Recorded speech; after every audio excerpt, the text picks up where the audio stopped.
이 시간 우리에게 주시는 하나님의 말씀 열왕기하 2장 7절부터 11절의 말씀입니다. 다 찾으실 줄 알고 우리가 합심해서 함께 읽겠습니다.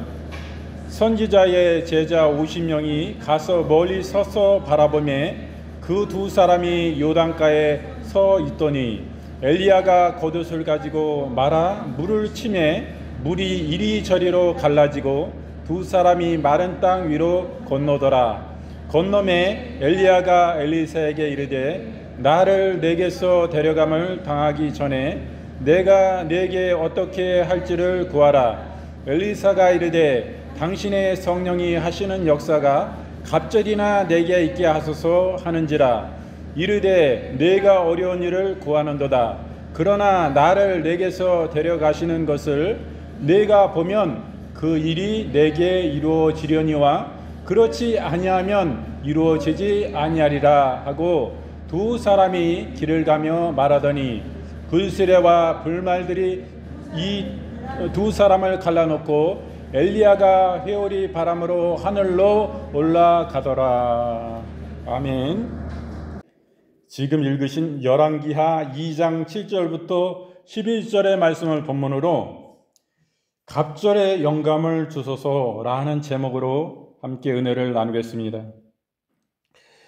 오늘 엘리사 선지 생도가 엘리야 선지자에게 당신의 영감이 갑절이나 내게 있기를 원한다고 이렇게 말하는 장면을 보게 됩니다.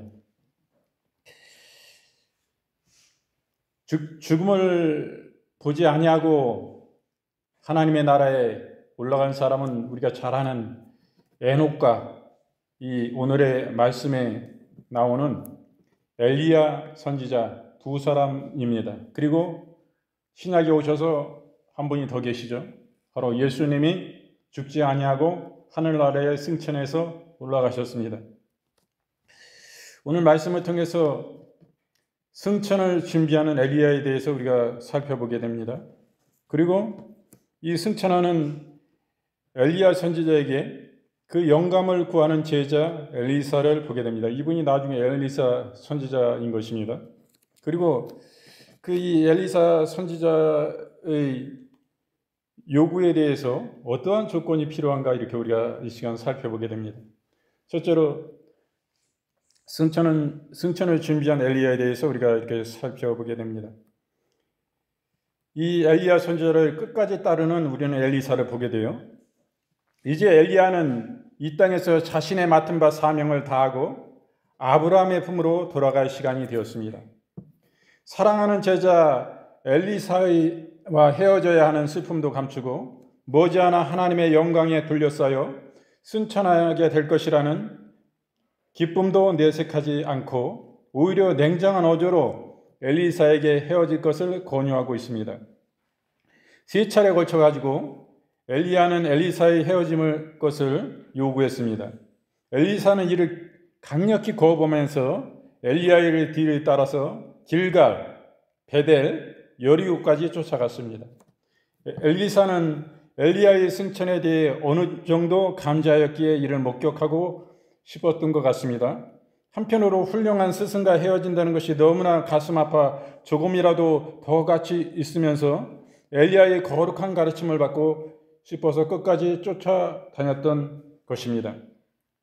열왕기하 2장 1절 말씀에 여호와께서 휘릿바람으로 엘리야를 하늘에 올라가고자 하실 때에 엘리야가 엘리사로 더불어 길갈에서 나가더니 열왕기하 2장 6절 엘리야가 또 엘리사에게 이르되 청컨대 너는 여기 머물라 여호와께서 나를 요단으로 보내시느니라 저가 가로되 여호와의 사심과 당신의 혼의 삶을 가리켜 맹세하노니 내가 당신을 떠나지 아니하겠나이다. 이에 두 사람이 행하니라. 그리고 선지자의 생도를 만나는 엘리야를 우리는 보게 됩니다. 남유다에는 예루살렘에 성전이 있었지만은 북이스라엘인 지금 이 곳에는 하나님의 성전이 없었습니다. 그래서 하나님을 예배하는 그 선지 생도들을 키웠어요. 그래서 남유다는 레위 지파에 속한 제사장들이 성전에 절기와 제사를 지키며 신앙 생활을 유지했지만은 엘리야가 활동한 이 북이스라엘에는 지금 우리 남과 북이 똑같아요. 북한에는 하나님의 성전, 하나님의 교회가 하나도 없지 않습니까? 허울뿐인 거짓으로 만들어 놓은 봉수교회 그 하나밖에는 없습니다. 그건 교회가 아니에요. 거짓된 것입니다. 그들의 하나님은 김일성, 김정일입니다. 김정은입니다. 그렇기 때문에 그건 교회가 아니에요. 그것과 같이 이 당시에도 북쪽의 북이스라엘에는 성전이 없었어요. 그러나 남쪽은 유다라고 합니다. 남쪽은 유다에는 예루살렘 성전이 있었습니다. 그래서 하나님을 예배하고 늘 신앙을 생활을 하는 그 신앙 생활을 유지할 수 있는 성전이 있었어요. 엘리야가 활동한 이때는 이랬습니다. 그래서 엘리야는 생전에 하나님의 은혜로 선지학교를 세웠어요. 오늘날로 얘기하면 신학교입니다. 그래가지고 절기와 제사를 감당할 수 있는 사람들을 훈련시켰고 교육시켰습니다. 따라서 엘리야는 승천을 앞두고 길갈, 베델, 여리고 등지에 있는 이들을 찾아가서 하나님의 말씀으로 힘과 용기를 주고자 했던 것입니다. 물론 엘리사도 동행하여 이를 방문하였습니다. 열왕기하 2장 3절 말씀에 베델에 있는 선지자의 생도들이 엘리사에게로 나와 이르되 여호와께서 오늘날 당신의 선생을 당신의 머리 위에 취하실 줄을 아나이까. 열왕기상 12장 27절 말씀 만일 이 백성이 예루살렘에 있는 여호와의 전에 제사를 드리고자 하여 올라가면 이 백성이 마음이 유다 왕된 그 주 르보암에게로 돌아가서 이렇게 말씀합니다.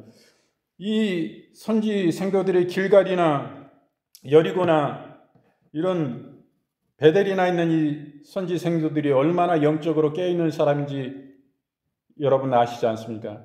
멀리 떨어져 있지만은 엘리사의 스승인 엘리야 선지자가 곧 하나님께서 그 위로 이제는 승천할 수 있도록 하나님이 부르실 것이다에 대해서 알고 있는 것입니다.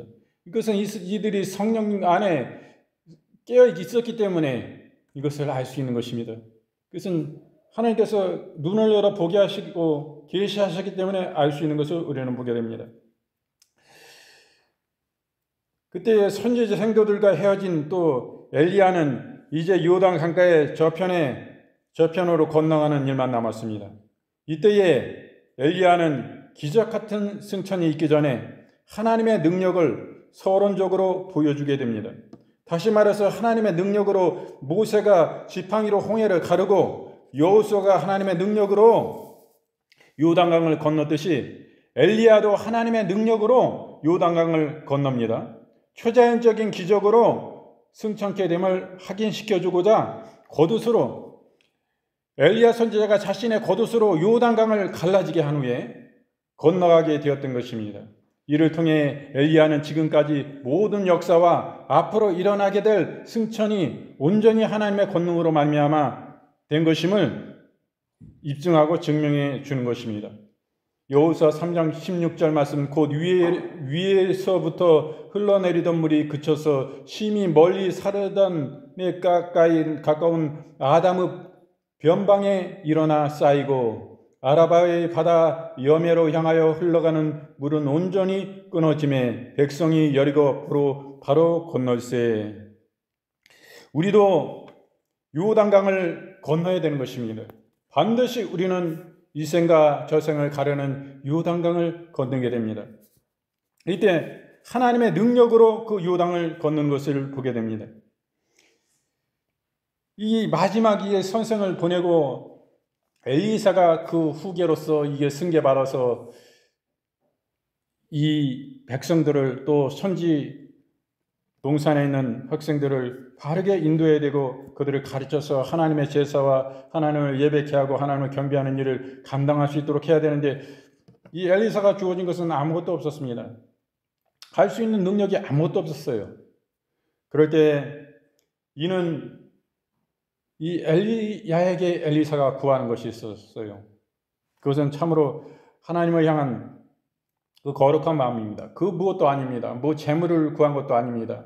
자기의 삶이 윤택한 삶을 위해서 구한 것이 아닙니다. 오직 그 하나님의 영광, 하나님의 능력 안에 그 영혼들을 이끌고 온전히 하나님을 예배하고 제사하는 사람들을 키우는 온전한 그런 사람이 되기를 원했습니다. 그래서 그 스승인 엘리사에게 있는 영감을 나에게 갑절이나 주옵소서라고 구하게 되는 것을 우리는 보게 됩니다. 이 소원이 얼마나 거룩합니까? 하나님의 능력으로 요단강을 건넌 엘리야는 이제 승천할 시간이 임박해졌습니다. 사랑하는 제자 엘리사에게 무엇이든지 구하라고 요구하였습니다. 그동안 묵묵히 자신을 수종하던 그 정성이 너무나 고마웠고, 한편으로는 영적으로 암울한 시대에 엘리사 홀로 두고 자신이 먼저 떠난다는 사실이 안타깝기도 하였던 것 같습니다. 먼저 떠난다는 사실을 안타깝게 여겼던 엘리야였습니다. 그리하여 무엇이든지 엘리사의 요구를 하나님께 청원하여 주고 싶은 마음이 엘리야에게 가득하였던 것을 우리는 보게 됩니다. 요한복음 16장 24절 말씀, 지금까지는 너희가 내 이름으로 무엇이든지 구하지 아니하였으나 구하라 그리하면 받으리니 너희 기쁨이 충만하리라. 신명기 4장 29절 말씀, 그러나 내가 거기서 내 하나님 여호와를 구하게 되리니 만일 마음을 다하고 성품을 다하여 그를 구하면 만나리라. 바로 우리들의 구할 것은 무엇입니까? 주님의 거룩하신 얼굴을 구하는 것입니다. 그분 자체를 원하는 것입니다. 이렇게 구할 때에 우리가 마음을 다하고 성품을 다해서 구하면 그 크신 하나님이 우리를 만나주신다. 그렇게 말씀하시고 우리에게 그로 인하여 기쁨이 충만케 되리라고 말씀해 주신 것을 보게 됩니다. 그럴 때 이 엘리야의 영감을 갑절로 엘리사는 구합니다. 무엇인지 구하라는 엘리야의 말에 엘리사는 엘리야의 영감이 내게 있기를 원한다고 요청했습니다. 엘리사는 마지막 기회라고 할 수 있는 이 시점에서 개인적인 영화나 물질 등을 강구한 것이 아니라 이제는 엘리야의 뒤를 이어서 스승의 사역들을 계승하여 악한 세력들과 영적 싸움을 해야 할 자신의 사명을 분명히 깨달아서 이에 필요한 능력과 자질을 갖추게 해달라고 요구했던 것임을 보게 됩니다. 이는 마치 왕으로서 맡은 바 본분을 충실히 하고자 지혜를 구하였던 솔로몬의 신실한 모습과 일치하는 엘리사의 신앙의 모습입니다. 아무튼 엘리사의 요구는 엘리야도 미처 생각지 못한 대담한 청원이었습니다. 위대한 직분을 감당코자 영적인 자질을 요구한 모습을 볼 수가 있는 것입니다. 영감을 갑절로 구했어요, 엘리사는. 그런데 엘리사는 엘리야의 영감을 구하되 갑절로 허락해달라고 요구합니다. 이는 영적 은사를 간절히 사모하는 엘리사의 열정을 엿볼 수가 있습니다. 동시에 율법에 보면 장자에게는 아버지의 유산이 다른 아들의 몫보다 2배였습니다. 이처럼 엘리야의 수많은 선지자 생도들 중에서 자신을 장자로 인정하여 영적인 축복을 허락해 달라는 엘리사의 간청을 우리는 볼 수가 있는 것입니다. 엘리사는 엘리야를 수행하여 다니면서 영적 은사가 얼마나 귀한 것인가를 누구보다도 분명히 깨달았습니다. 그래서 자신도 엘리야와 같은 신실한 사명자가 되기를 간절히 소원했던 것을 보게 됩니다. 신명기 21장 17절 말씀, 반드시 그 미움을 받는 자들의 아들을 장자로 인정하여 자기의 소유에서 그에게는 2몫을 줄 것이니 그는 자기의 기력의 시작이라 장자의 권리가 그에게 있음이라. 이렇게 말씀합니다. 고린도전서 12장 31절 말씀, 너희는 큰 은사를 사모하라. 내가 또한 제일 좋은 길을 너희에게 보이리라. 이렇게 말씀합니다. 우리는 하나님의 은사와 하나님의 것을 큰 것을 이렇게 사모하라 이렇게 말씀합니다. 그러면 가장 좋은 길을 우리에게 하나님은 보여주신다 이렇게 말씀하시고 계십니다. 그 엘리사의 요구에 대한 조건을 우리는 보게 됩니다. 엘리사의 요구들은 엘리야는 그 요구를 들어줄 것을 허락하였습니다. 단 2가지의 단서를 붙였어요. 첫째는 엘리야는 그 요구가 우리와 같은 인간들이 하나님께 간구하는 어려운 일이라고 말하면서 엘리사가 요구한 은사가 참으로 소중하고 귀중한 것임을 가르쳐 줍니다. 다시 말해서 영적 은사를 소중히 여길 줄 알아야 한다는 것입니다. 로마서 11장 29절 말씀, 하나님의 은사와 부르시면 후회하심이 없느니라. 베드로전서 4장 10절, 각각 은사를 받은 대로 하나님의 각양 은혜를 맡은 선한 청지기로 서로 봉사하라. 이게 말씀입니다.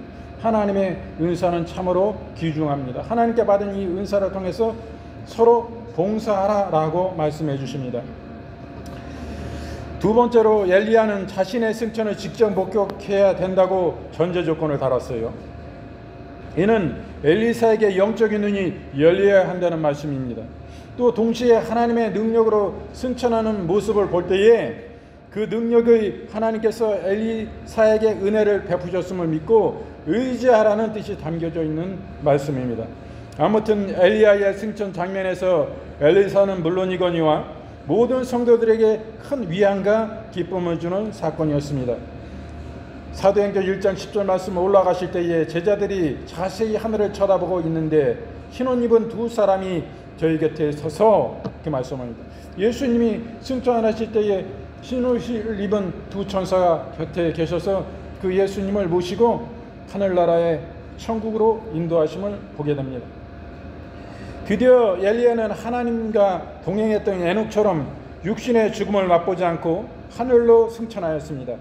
이때 엘리사의 마음은 마치 예수님의 승천을 바라보며 감격하였던 제자들처럼 그 크신 하나님의 능력 앞에 벅차오르는 환희와 기쁨을 갖고 새로운 사명을 다짐하였던 것입니다. 고린도전서 15장 52절 말씀, 나팔 소리가 나매 죽은 자들이 썩지 아니할 것으로 다시 살고 우리도 변화하리라. 히브리서 11장 5절 말씀, 믿음으로 에녹은 죽음을 보지 않고 옮기웠으니 하나님이 저를 옮기심으로 다시 보이지 아니하니라. 저는 옮기우기 전에 하나님을 기쁘시게 하는 자라 하는 증거를 받았느니라. 아멘. 참으로 하나님은 좋으신 하나님입니다. 우리가 요단강을 다 건너게 됩니다.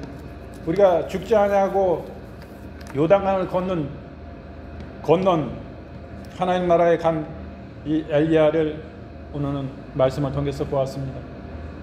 우리도 한번 사람에게 죽는 것은 정하신 것입니다. 우리가요, 어린아이가 예수님도 안 믿고 믿음도 없을 것 같은데 자기 판단도 없는데 이 아이가 죽으면 어떻게 될까, 믿으나 안 믿으나 어떻게 될까 궁금하지 않습니까? 이 아이들은 천국에 갔을까 죽었을까, 또 모태에서 세상에 나오지도 못하고 죽은 아이들도 있지 않습니까? 이 아이들은 천국에 갔을까 지옥으로 갈 것인가, 여러분 궁금히 생각해 보시지 않았어요? 자기 자아가 완전히 장성하게 자라지 못해서 판단 능력이 없는 이런 어린 아이들과 어린이들은 다 천국에 하나님이 인도해 주시는 것입니다. 여러분 궁금하시잖아요? 하나님의 천국에 인도해 주시는 거예요. 천국 백성 삼아 주시는 것입니다. 하나님은 너무나 좋으신 하나님이에요. 하나님은 우리에게 형벌을 주시고자 하시는 분이 아니에요. 우리에게 좋은 길을 주시고 하나님 그 길을 회개케 하시고 그 안에 살기를 하나님은 간절히 원하시는 참으로 좋으신 하나님입니다.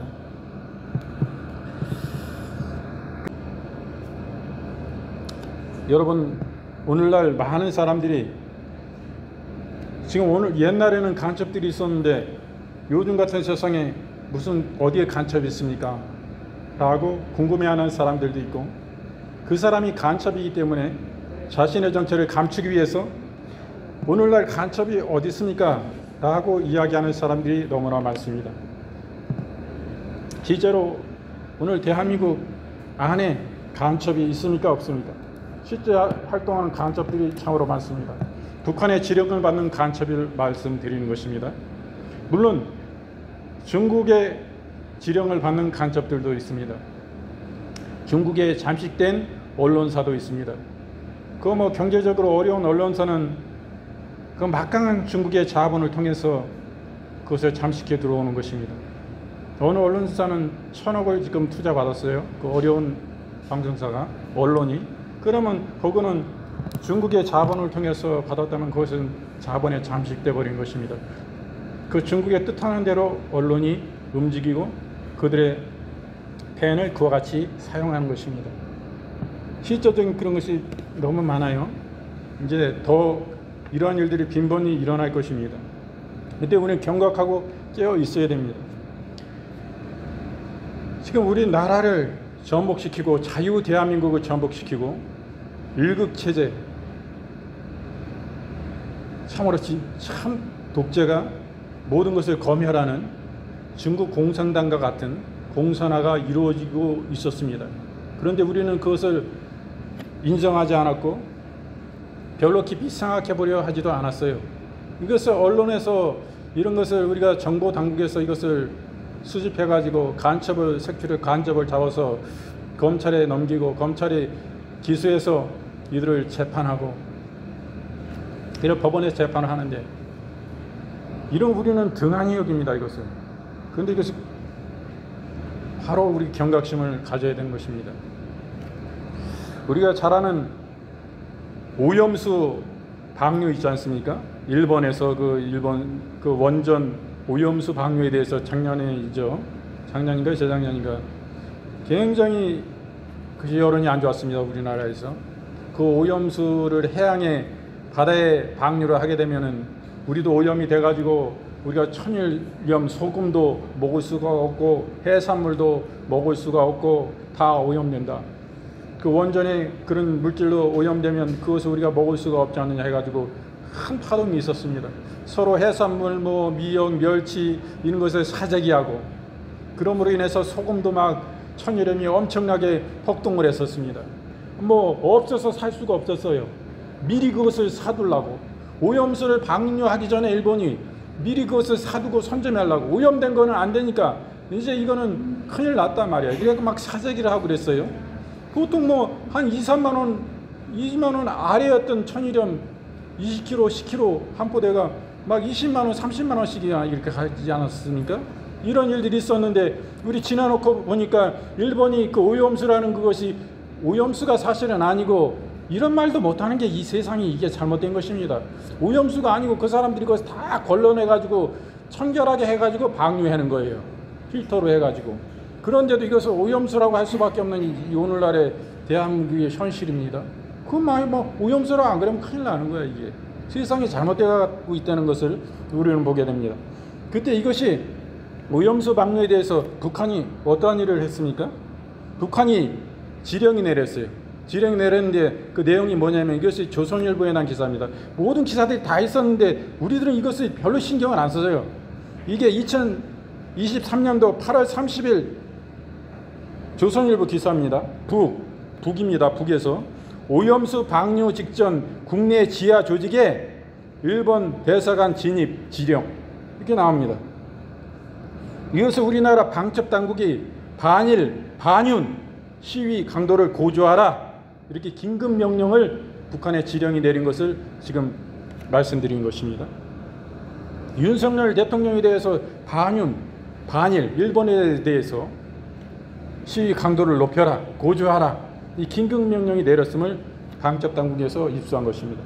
방첩당국이 일본의 후쿠시마 오염수 방류 직전에 북한 대남 공작 조직이 남한 내 지하 조직에 반윤 윤석열 정부 시위 강도를 고조하라는 긴급 지령을 내린 것으로 파악하고 수사 중인 것으로 29일 알려졌다.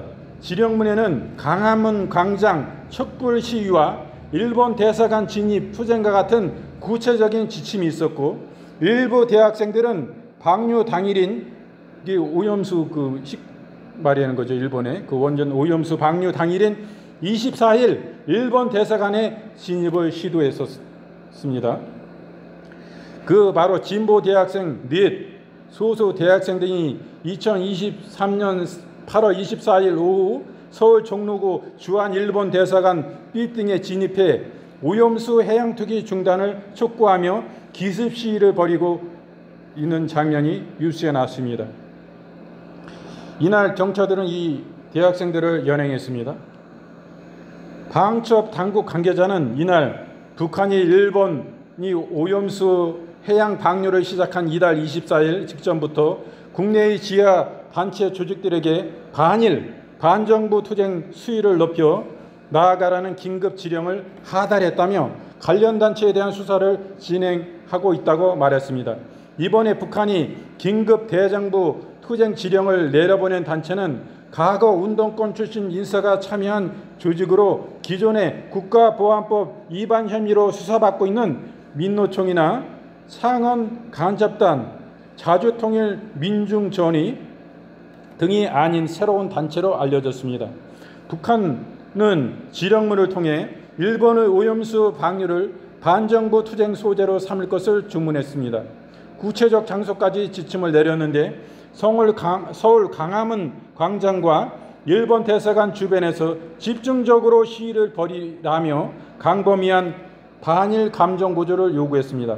북한은 지령문에서 윤석열 정부를 굴종 외교에 찌든 역적 패당, 친미, 친일 적폐 세력으로 규정하고 일본 오염수 방류에 반대 투쟁을 적극 벌이면서 이들을 단죄하는 집단 행동에 나서야 한다고 했습니다. 북한은 특히 촛불 항쟁 상징인 광화문 광장과 서울의 일본 대사관 주변을 집중 활동지대로 정하고 촛불 문화제, 대사관 포위 및 진입 투쟁을 연속적으로 벌이면서 시위 현장에서 반윤석열 투쟁 강도를 더욱 높여 나가야 한다고 했습니다. 북한은 일본의 오염수 방류를 놓고 정부가 미국과 일본에 협조한 것이라며 한미일 삼각동맹을 강화한 후 이를 통해 한반도 핵전쟁을 불사하려는 보수 패당의 노림수라고 주장하기도 했습니다. 북한은 이번 지령문에서 자신들을 본사로 칭했습니다.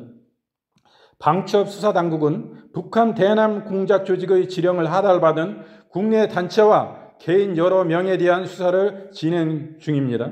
방첩 당국 관계자는 북한 지령을 받은 이들이 여러 시민단체에 참여한 반정부 집회, 시위를 주도하거나 가짜뉴스, 괴담을 유포하고 있는 자들에 대해서도 집중적으로 들여다보고 있는 것으로 알고 있습니다. 북한은 문재인 정부 때인 2021년 4월 일본 후쿠시마 오염수 방류를 결정을 내렸을 당시에도 남한 내 지하 조직의 반일 감정을 극대화하라는 지령을 하달했습니다.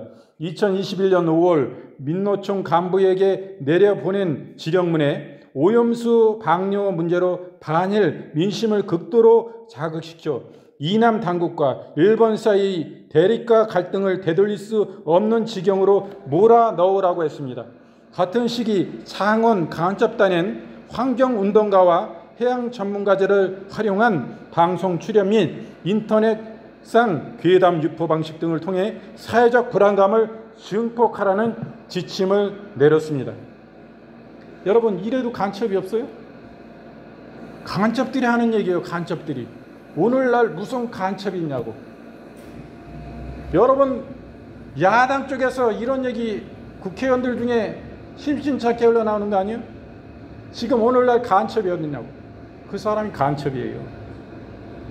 문재인 대통령은 간첩 대장인 신윤복 선생을 가장 존경한다고 말했습니다. 이 사람은 아주 오래전에 북한 지하조직 혁명당을 결성해가지고 간첩으로 이 사람 무기징역형을 받았던 사람입니다. 이 사람은 사형형 받았죠. 그 수개는 사형을 당했습니다. 그 당시에. 그리고 20년이 지난 후에 이 사람이 전향서를 썼어요. 전향서 안 썼기 때문에 간첩이고 자기들의 주장을 굽히지 않고, 그렇기 때문에 전향서 안 썼기 때문에 이 사람은 감옥에서 20년 동안 있었습니다. 20년 후에 이 사람은 나와가지고 우리나라 사람이에요. 이 간첩의 북한의 그런 사상에 물든 사람이고 거기에 전적 동의하는 남노당, 옛날 남노당 조직과 같은 이런 지하 혁명 조직이 우리 남한 내에 아직도 있는 것입니다. 그래서 우리는 경각심을 가져야 돼요. 지금 간첩이 활동하고 있고, 지금 빨갱이가 어딨냐 이렇게요. 그 자기들의 정체를 감추는 것입니다. 빨갱이가 지금 있지. 북한의 그 지령과 북한이 하는 얘기에 대해서 전적으로 동의하고 그 얘기를 똑같이 하는 사람들이 있어요. 우리나라는 남과 북이 나눠져 있어서 우리는 통일을 지향합니다. 우리는 평화 통일을 지향해요. 그런데 김정은이 작년부터 우리는 통일 없다. 남한은 대한민국이고 우리는 북한, 우리는 북조선이지. 따로따로 나라다. 지금 이렇게 하고 있어요. 그래서 통일 없다. 우리의 소원은 통일 이제 없다. 그게 분명히 밝혔는데 그와 같이 그가 이야기할 때 동시적으로 나오는 게 그쪽에 있는 사람들이 우리도 통일 안 한다 말이에요. 북한은 북한이고 우리고 다른 나라지 통일 안 한다. 김정은이 하는 얘기 똑같이 앵무새같이 하고 있어요. 그 사람들이 간첩 아니에요? 우리 정신 차려야죠. 우리가요 지금 바보 말지만 거대 야당 제일 큰 그 야당이 지금 간첩 빨갱이들을 키우는 숙주입니다. 숙주. 그 키워내요. 지금 말하는 진보당 아로 혁명 조직인 이석기당 그 해체된 그 당이요. 그 당이 지금 진보당으로 이제 색깔을 바꿔서 나왔는데 그 전북 쪽에 민주당 후보를 지난 총선에서 이재명이 제거해버리고 거기에 대한 불만도 있었어요. 그래서 거기 민주당 후보가 진보당이 됐어요. 거기는 뭐 무조건 거기는 민주당이 그냥 나오면 민주당 사람이 되는 건데 그 진보당 간첩당인 그 진보당의 사람이 국회의원이 되었습니다. 그리고 민주당에서 이번 헌법 재판관들이 또 우리법 연구회, 국제법 연구회 출신들, 민변 출신 이런 사람들을 자꾸 청구합니다. 똑바른 정상적인 사람을 청구해가지고 그 사람이 대법관이 되거나 우리나라 헌법을 좌지우지하는 굉장히 높은 위치에 있는 사람들로 이렇게 하는 데 있어서 또 대법원장에 있어서 이런 우리법 연구회나 민변 이상한 좌쪽에서도 극히 좌쪽에 있는 극좌를 넘어 뿔건문 들는 사람들이 우리나라의 자유대한민국의 헌법을 유린하고 있는 거예요. 그 사람들이 우리 법관들 중에서 3%밖에 안 되는 사람들이 어떻게 헌법재판관으로 지금 총 9명이 헌법재판관인데 거기에서 3사람이고 40여 개 사람 한 사람까지는 4사람이에요. 3%에서 어떻게 이렇게 들어올 수가 있어요? 민주당이 자꾸 이런 사람들을 청구하고 이 사람들이 올려놓기 때문에 이 사람들이 되는 거예요. 김영수 같은 사람은 우리법 연구회인데 이 사람이 지난번 대법원장이었지 않습니까? 문재인 정부 때. 그래서 모든 그런 사람이 들었으면 다 그쪽에 있는 성향의 사람들을 다 고위직에 다 앉히는 것입니다. 법원장, 각 지방의 법원장이 앉히고 실력을 쌓아가는 거예요. 국정원에 박지원 같은 그런 사람이 국정원장이었어요. 그러면 그 국정원이 어떻게 됐겠어요? 그 앞전 정권부터 김대중 정권부터 해가지고 쭉 오면서 거기에는 다 그들의 사람들이 다 심겨져 있는 것입니다. 법원, 국회, 모든 정부사, 검찰, 경찰, 공수처 다 그래요. 지금 이런 가운데 왔는데 우리는 정신을 차려야 됩니다. 지금 간첩이 어디냐고요? 북한 지령문대로 움직이는데 지금 민주노총이 세가 가장 큰데 민주노총이 언론사를 다 장악하고 있습니다. 다 민주노총 사람들, 그 직원들이, 일하는 사람들이. 그러니까 어떻게 되겠어요? 모든 언론과 방송이 우리가 아는 언론은 제대로 된 언론이 하나도 없어요. 지금 다 그쪽에 편향되어 있습니다. 우리가 지금 정신 차리면 안 되기 때문에 지금 젊은 사람들이 막 깨어나고 있습니다. 대학생들이. 그 대학생들은요 지금 우리 KBS, MBC 우리 뉴스 많이 보지 않습니까? MBC 8시 뉴스, 또 SBS 8시 뉴스, KBS 9시 뉴스 굉장히 많이 봅니다. 요거는 다 한쪽으로 편향되고 나라를 두 동강 냅니다. 편을 나눠버리고 막 제대로 정상적인 생각을 가진 사람들, 자유민주주의를 주장하고 지켜야 된다는 사람들을 극으로 몰고 있는 거예요. 너무나 잘못된 것입니다. 이 사람들이 비상식이에요. 왜 그렇게 좀 북한하고 가지 왜 남한 자유대한민국에서 왜 이렇게 분란을 일으킵니까? 아마 그들도 북한 가서 살기는 싫을 거예요. 그러면 중국식 공산당 우리 그쪽으로 가는 것입니다.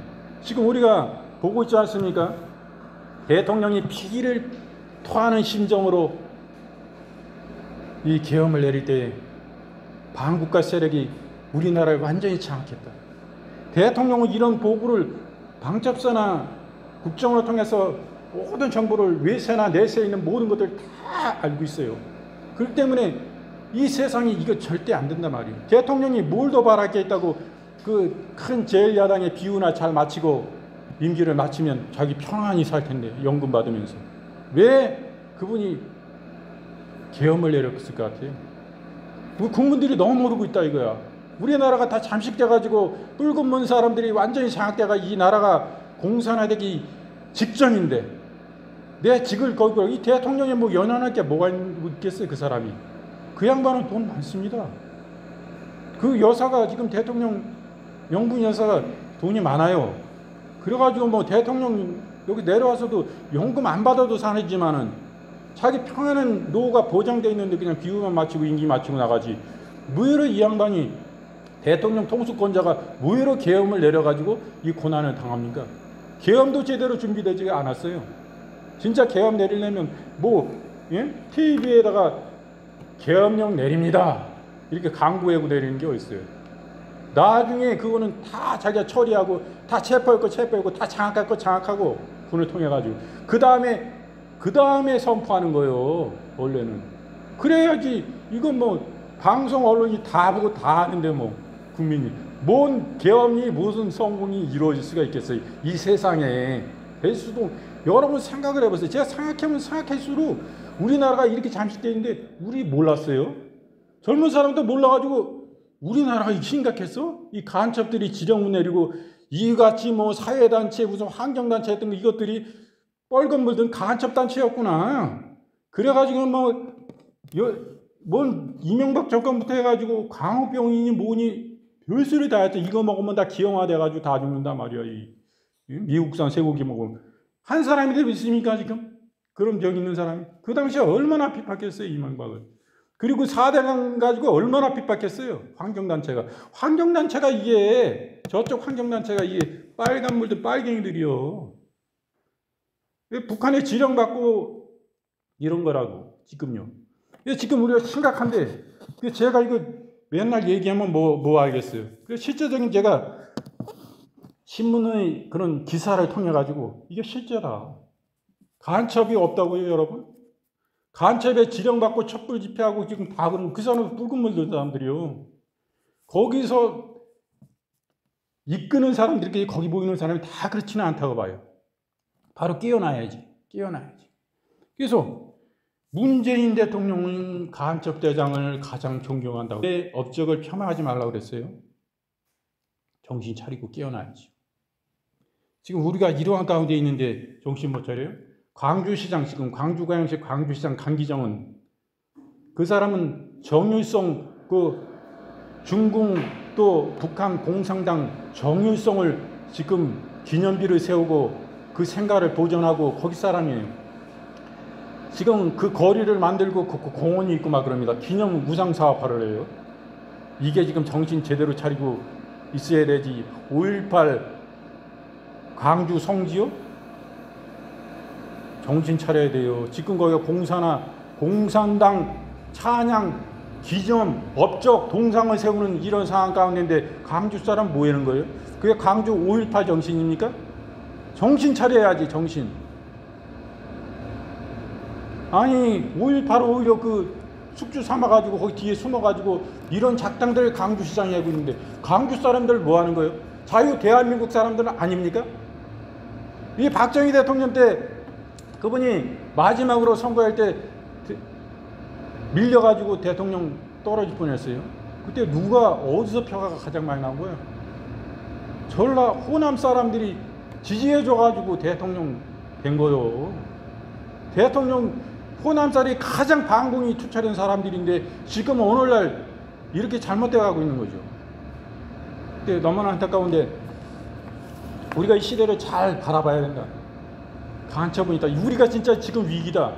우리가 이거 못 지키면은 깨어나지 못하면 다음번에 이재명이나 저쪽 사람들이 대통령까지 돼버리면 입법부를 장악해가지고도 법 찍어내는 공장같이 자기들 마음대로 법을 가지고 막 나라를 기운들어 버리는데 여러분 거기서 대통령까지 나오면 우리는 끝장난 거예요. 우리 중국과 같은 나라 된다니까요. 통제하는 나라 돼요. 그리고도 남은 미 되는 거 여러분 알아야 돼요. 지금도 이렇게 막 29번 탄핵에 국정마비를 시키고 예산을 가지고 막 자기 마음대로잖아요. 지금 법이. 대통령이 지금 탄핵이 잘못된 겁니까? 잘못 안 된 겁니까? 잘못된 거예요. 대통령은 헌법의 고유 권한으로 어쨌든 계엄을 선포했습니다. 그 헌법에 보장된 대통령의 권한이에요. 근데 무조건 내란으로 선동을 하고 그 제1야당에서 모든 언론이 내란이래. 내란 아니잖아요. 무죄 처중의 원칙인데 내란으로 몰았어요. 그리고 탄핵한 그것을 무엇입니까? 내란으로 해가지고 80% 이상이 내란이요. 주 목적이 그 탄핵 소추된 그 내용이. 그것을 헌법재판소 갔을 때 탄핵을 또 뺀다고 그랬어요. 80% 되는. 탄핵을 빼면은 그거는 짜장면집에 가가지고 단무지만 내온 격이요. 짜장면이 사라지고 단무지 짜장면 먹으러 가는데 단무지 나온 격이라고. 이거 가지고 탄핵이 됩니까? 헌법재판소가 제대로 됐으면은 이거는 그냥 각하시켜야 돼. 돌려보내야 돼요. 이것은 다툴 수가 없는 부분이다. 딱 돌려보내야 돼. 이건. 그래야 되는데도 불구하고 지금 심리를 해가지고 다 이렇게 하고 있잖아요. 그리고 형사소송법이 바뀌어가지고 검찰이나 이런 데서 그 조사 내용을 받을 수도 없고 헌재에서 그것을 증거로 삼아서도 안 됩니다. 그리고 그것을 증거로 다 채택을 해요. 헌법재판관들이. 그거 잘못된 거죠. 우리가 민주주의는 결과도 중요하지만 절차가 중요합니다. 그래가지고 우리 국민들이 이쪽 저쪽에 나눠져 있어도 다 거기에 승복할 수 있게끔 판결을 해야 돼요. 그렇지 않으면 나라가 어떻게 되겠어요, 앞으로.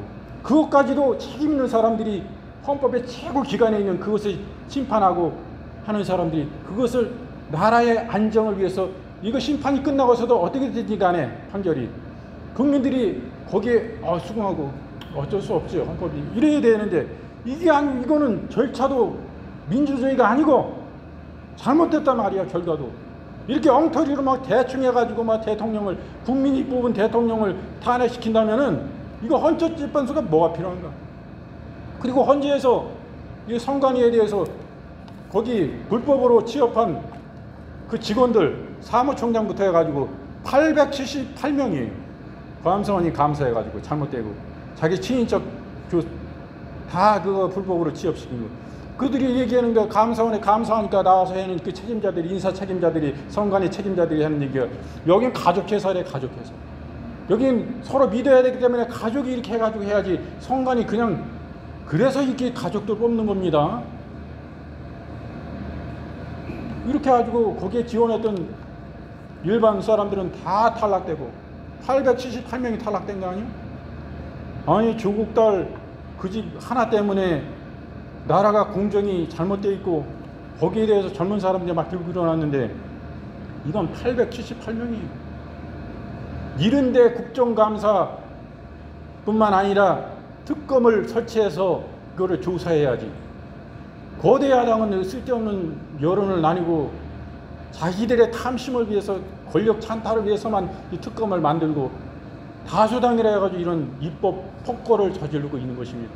우리가 정신 차려야 돼요. 이거 가지고도 나라가 이렇게 혼란하고 민주당이 지락펴락하는데 뭐 KBS, MBC, SBS 이런 뉴스 신문에 나온 뉴스만 듣고 방송과 언론이 다 자경화돼 있어요. 큰일 났습니다. 민주노총이 완전히 장악돼가지고. 그래야 젊은 사람들은요 채널이 많잖아요.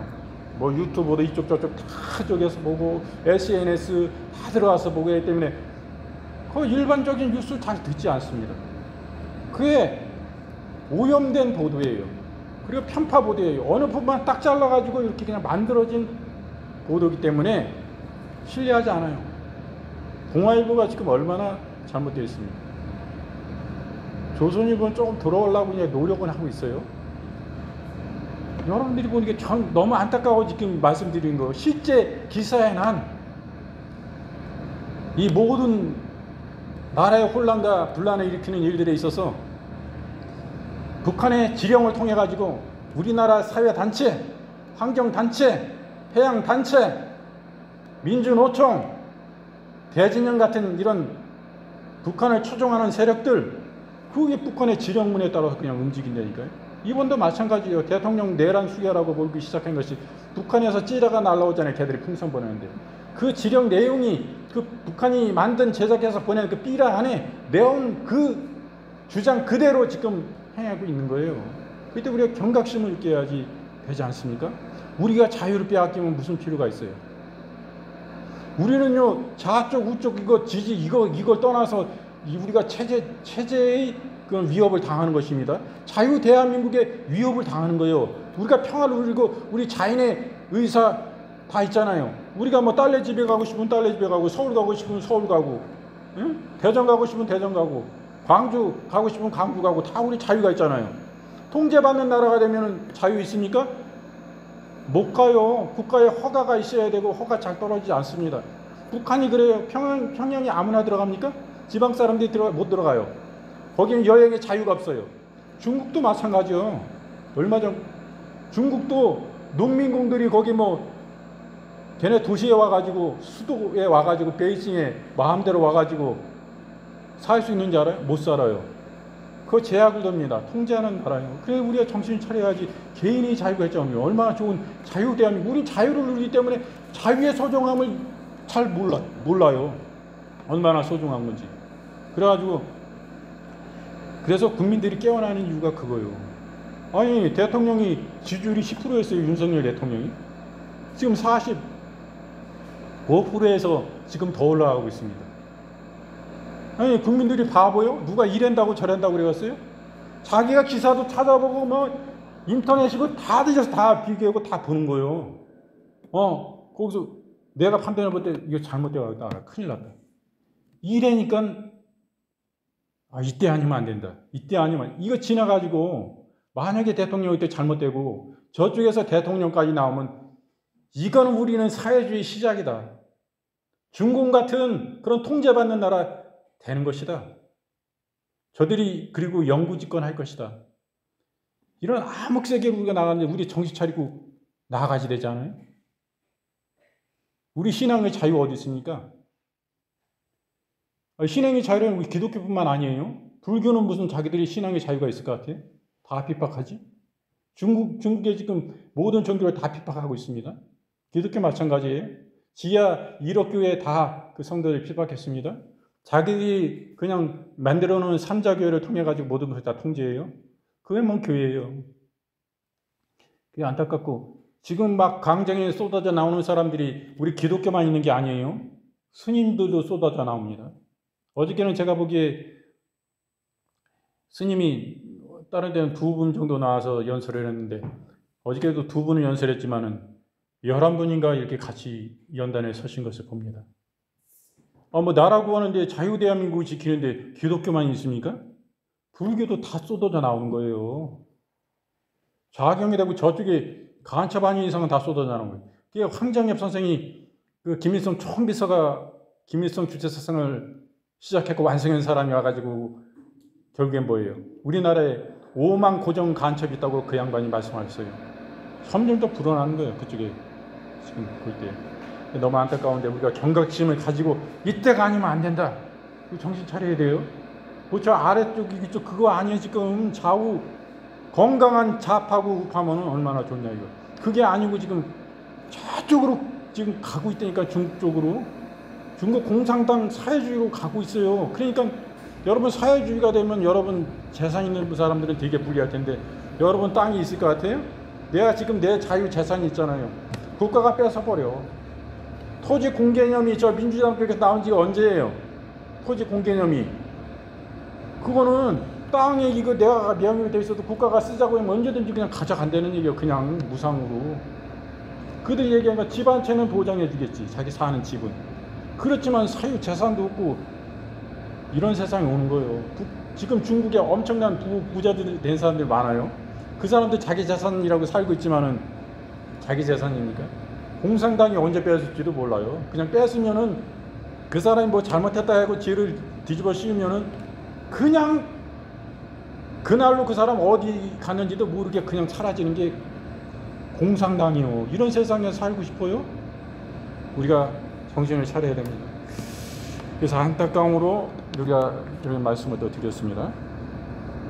이제 말씀을 모두 마치고요. 또 말씀을